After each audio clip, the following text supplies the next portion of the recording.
In today's video, I'm going to teach you how to turn off Microsoft Copilot on your Mac. If you want a cleaner workspace or you simply do not use Copilot, the good news is that turning it off is quick and straightforward. I'll walk you through the process slowly so it's easy to follow. Whether you're disabling Copilot in Microsoft Edge or turning off GitHub Copilot in Visual Studio Code. To begin, open Microsoft Edge on your Mac. This is important because Copilot is built directly into the Edge browser. So that's where you'll need to adjust the setting first. Once Edge is open, go to the top right corner of the window and click the three dots icon. This opens the main menu for the browser. From that drop-down menu, choose Settings. After the Settings page opens, look over to the left-hand sidebar. You'll see several categories listed there. Find the option labeled Sidebar and click on it.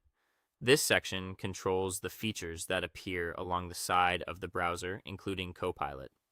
Next, look for the section called App and Notification Settings. Inside that section, click on Copilot. This will open the specific settings related to the Copilot feature in Edge.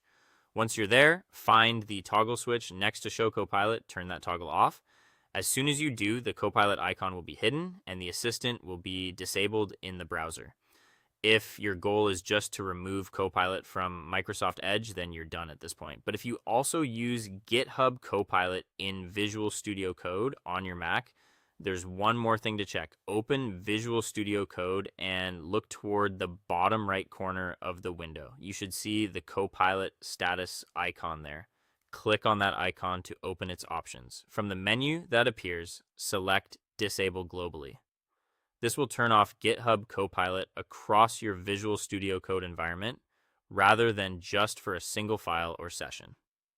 A helpful tip here is to make sure you choose the Global Disable option if you want Copilot fully turned off in VS Code.